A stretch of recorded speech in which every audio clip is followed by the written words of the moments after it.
Hello, Rich from PCGamesN here, and about 3 weeks ago I got the chance to play a couple of hours of Total War Warhammer 2's campaign as the Skaven. Here are 11 things I noticed. Number 1, climates. So instead of races not being able to settle in certain places now, there's a new climate system, where if you try and settle in a climate that your race doesn't like, you'll get massive penalties to growth, income, and build speed. Creative Assembly say there are 10 climates, 3 of which your race will like, 4 they'll dislike, and 3 they'll outright hate. Dwarves like mountains, for instance. This system applies to the VORTEX campaign and will be applied to the map of the Old World in the Grand Campaign that'll link Warhammer 1 and 2. Number 2, provincial capitals have 8 slots now. Creative Assembly are expanding provincial capitals to make room for new town configurations. Apparently we can expect lots more legendary buildings, and I spotted that the Skaven building tree has 2 branches for reining in and unleashing Skaven corruption. Number 3, you can attack enemies while they're disrupting the vortex, or stabilizing it. So we've heard about this before, and here's how it'll work. Rituals last 10 turns, and you'll click on a little button to send an intervention to disrupt the enemy's ritual if you fancy it. You can spend 5,000 gold, 10,000 gold, or 20,000 gold to send an intervention, depending on how flash you're feeling, and depending on how much money you spend, you'll send an army of corresponding size. You don't control this army, it'll be allied to you instead, but remember, enemies can intervene in your rituals as well. Number 4, the Skaven can use the underway, obviously. But they also have a unique army stance of their own. It's called stalking, and if you adopt it, it'll give you a chance to ambush enemies even when you're making a normal attack, so it's pretty powerful. Number 6, all of the Southlands continent is in the game. Creative Assembly have published the entire campaign map now, but I noticed it at the reveal event, so I'm claiming it here.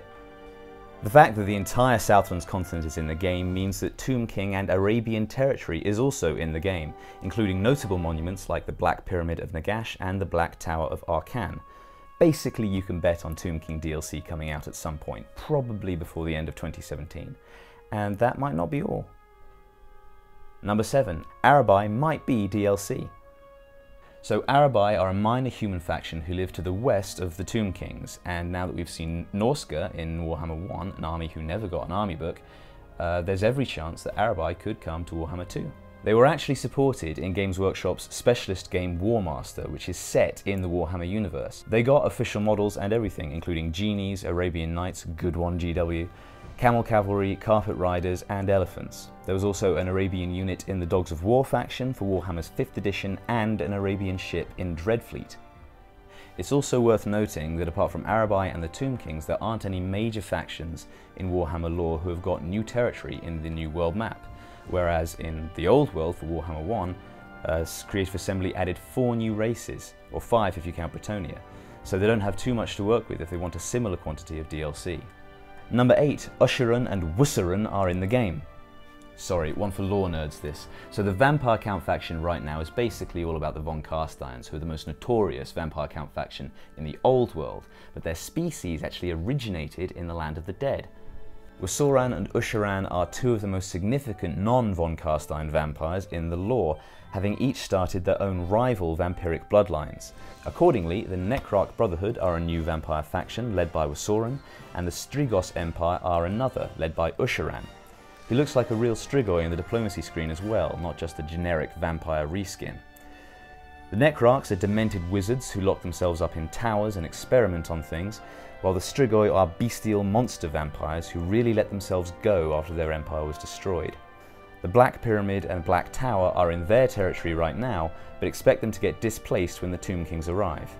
Still, there's lots of potential here for fleshing out Usheran and Wusseran with new legendary lords and new quest lines, new start positions, and maybe even new army mechanics, if Creative Assembly choose. Number 9, the Skaven have a nuke. Kinda. So there's this new thing called rights. These are basically power moves that you'll do at the campaign level, and each faction gets 4.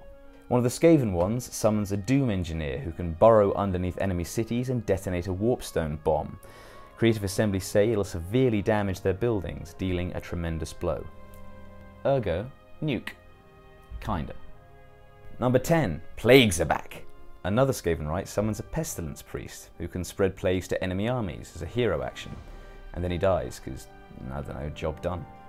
Like in Attila Total War, Plagues will slowly erode enemy army numbers and can be spread around a faction. And number 11, the new intro cutscenes put your faction front and center. So it looks like the nameless, agendaless narrator has been relegated to voiceover duties.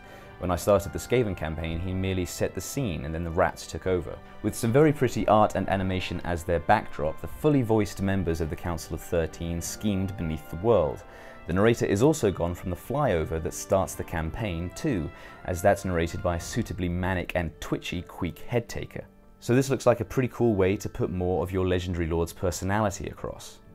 And there we go, 11 things that I noticed about Total War Warhammer 2's campaign. Give a like if you enjoyed, share and subscribe. If you're only interested in the Skaven, which I sort of understand, then there should be an annotation flying up on screen now, which you can follow to our website where we have a full, in-depth guide to how they play and what they're like in battle. Thanks for watching, take care, we'll see you next time.